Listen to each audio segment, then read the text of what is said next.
샬롬. 오늘도 하나님 말씀 앞에 나오신 여러분 환영합니다. 우리 함께 기도하겠습니다. 하나님, 오늘도 우리에게 귀한 이 시간 허락해 주시고 말씀을 허락해 주시니 감사합니다. 하나님의 말씀 속에 담겨진 생명과 지혜, 용기가 우리에게 전해질 수 있도록, 깨달아질 수 있도록 이 시간에 역사하소서. 특히 예수 그리스도의 그 고난의 풍성함을 오늘 알아가고, 그래서 하나님의 자녀로서 명예로운 삶을 사는 데 있어서 예수 그리스도의 고난이 주는 그 풍요로 살아낼 수 있도록 이 시간에 역사하여 주옵소서. 예수님의 이름으로 기도했습니다. 아멘. 오늘 함께 살펴볼 말씀 마가복음 15장 33절에서 41절, 마가복음 15장 33절에서 41절까지 함께 살펴보도록 하겠습니다. 고난주간 토요일이랬습니다. 오늘 본문 속에서 예수님이 이제 돌아가시게 됩니다. 우리가 보통 알고 있는 신화나 영웅서사에서 나타나는 주인공의 죽음은 어때요? 많은 내용들을 이렇게 미화시켜 주죠. 주인공의 죽음을 통해 동기부여를 받거나 또 감동을 주기도 합니다. 그런데 오늘 본문 속에서 예수의 죽음은 말 그대로 우울하고 비참하고 통탄스럽습니다. 예수를 전하고자 써진 책이 이 주인공 예수의 죽음의 이야기를 좀 더 감동스럽게 뭔가 동기부여가 될 수 있도록 썼으면 어땠을까 할 정도로 이 이야기는 참 분위기가 썩 그렇게 좋지는 않습니다. 그런데 마가복음에서만 그런 것이 아니라 마태, 누가, 요한복음 모두 예수 그리스도의 죽음을 가장 비중 있게 다루면서도 가장 비참한 모습을 그리면서 그 어떤 감동도 없게끔 그려주고 있어요. 너무나 처참한 죽음을 세세하게 말해주죠. 왜 이렇게까지 하는지 한번 살펴보도록 하겠습니다. 33절에서 36절입니다. 제6시가 되매 온 땅에 어둠이 임하여 제9시까지 계속하더니 제9시에 예수께서 크게 소리 지르시되 엘리 엘리 라마 사박다니 하시니, 이를 번역하면 나의 하나님 나의 하나님 어찌하여 나를 버리셨나이까 하는 뜻이라. 곁에 섰던 자 중 어떤 이들이 듣고 이르되 보라 엘리야를 부른다 하고, 한 사람이 달려가서 해면에 신 포도주를 적시어 갈대에 꿰어 마시게 하고 이르되 가만두라 엘리야가 와서 그를 내려주나 보자 하더라. 제6시 정오를 뜻합니다. 해가 가장 밝게 비출 때예요. 그런데 그때 온 땅에 어둠이 임했다, 어두컴컴해졌다 합니다. 갑자기 소낙비 때문에 먹구름이 몰려왔을 수도 있겠고, 개기 일식이나 월식이 있을 수도 있겠죠. 무엇이든 간에 예수의 죽음과 함께 이 어둠이 갑자기 임했다, 그 시간이 잠깐이 아닙니다. 제9시 오후 3시까지 이어지는 대단한 시간을 흐르도록 하는 우주쇼였어요. 이렇게 긴 시간 동안 어둠이 임한다, 우연의 산물이 아닌 것이죠. 여러분, 이 어둠의 의미, 단순한 자연현상이 아니라 어떤 의도적인 메시지를 담고 있는 것입니다. 그 다음 예수의 발언을 보면 우리가 힌트를 얻을 수 있어요. 예수님이 뭐라고 외치고 계세요? 엘리 엘리 라마 사박다니, 하나님이 버리셨다, 하나님이 나를 버리셨다라고 예수가 외치고 있습니다. 마치 고아원에 아이를 두고 떠나는 부모의 모습, 그 뒷모습을 바라보는 아이의 모습처럼 예수는 우울한, 비통한, 비참한 장면을 만들어내고 있습니다. 특히 지금 예수는 어떤 상태예요? 채찍질과 십자가에 달려서 피를 많이 흘린 상태, 탈진한 육신을 가지고서도 이렇게 크게 외쳤던 겁니다. 가장 비참한 순간이기 때문이에요. 변론을 당하고 침뱉음을 맞으며 모욕을 당할 때에도 예수는 그렇게 감정에 휘둘리지는 않았었습니다. 십자가에 못 박힐 때도 마찬가지였어요. 그러나 지금 이 시간, 죽기 바로 직전에 하나님 아버지를 향해 이렇게 크게 소리치면서 외치고 계시는 것이죠. 제가 서두에서 말씀드린 것처럼 성경은 이렇게 예수가 버림받았다, 그 사실을 너무나 비참하게 말해주고 있어요. 여러분, 예수는 하나님이었습니다. 그는 하나님이었지만 인류의 대표자가 되기 위해 인간이 되러 이 땅에 왔어요. 그리고 이 땅에서 아픔과 갈등, 고통, 가장 낮은 자리에서 받을 수 있는 모든 아픔들을 다 감내하셨습니다. 그리고 마침내 마지막에 아버지의 버리심에 대해서 아파하고 계세요.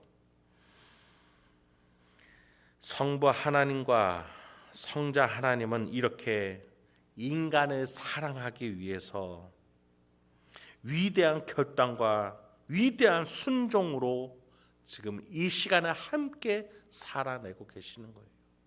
인류와 화해하기 위해서 성부와 성자가 사랑의 이별을 하고 계신 것이죠. 여러분, 그런데 너무나도 비참하게도 이 이야기는 여기에서 끝나지 않습니다. 이 이야기 다음에 십자가 아래에서 유대인들은 뭐라고 중얼거리고 있습니까? 여러분, 유대인이 누구입니까? 이 위대한 계시를, 복음을, 언약을 가장 먼저 받은 선구자로서 유대인들 아니겠습니까? 그들은 뭐라고 하고 있어요? 구약에서 죽음 없이 승천했던 엘리야가 다시 올 거라고 예언이 되었으니 지금 엘리라고 외치고 있는 게 혹여나 엘리야 아니냐? 한번 예수를 좀 더 죽지 않게 되살려보라.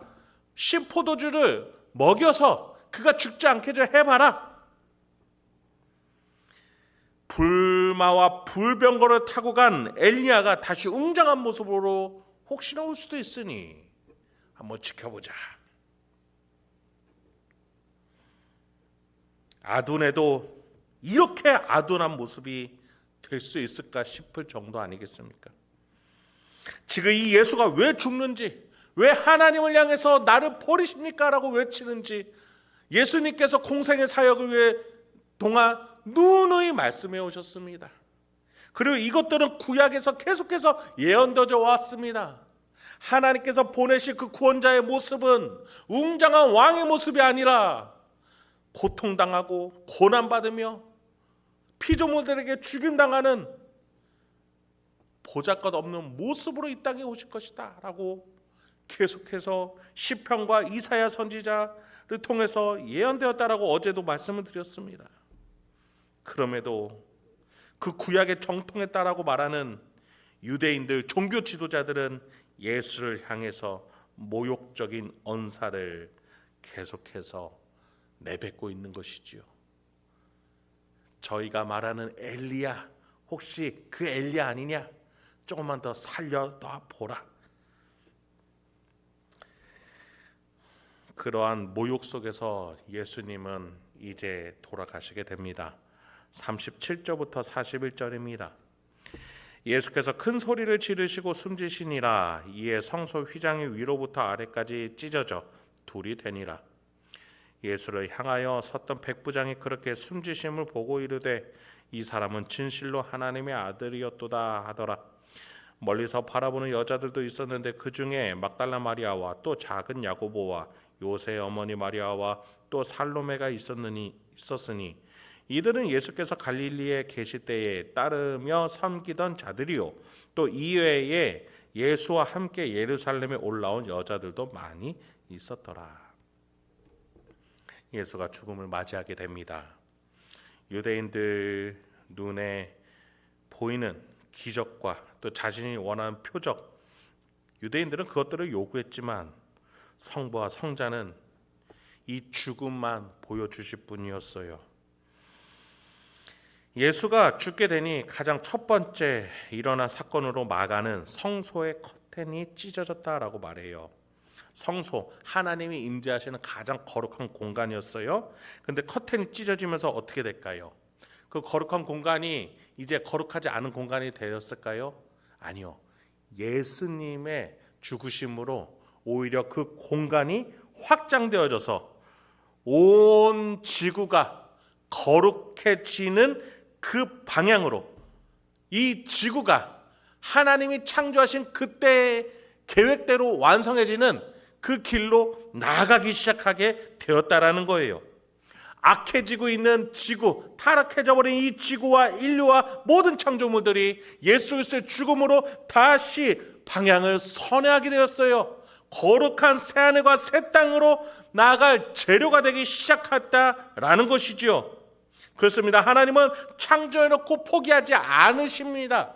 하나님께서 만들어놓고 내려놓는 법이 없습니다. 우리 아버지 하나님께서는 만드신, 창조하신 모든 것들을 귀히 여기시되 우리 인류를 부르신 저와 여러분 신자들을 가장 사랑하시고 절대 포기하지 않는다는 사실 잊지 마시기 바랍니다. 그렇게 성소의 커튼이 찢어집니다. 거룩이 퍼져나가기 시작합니다.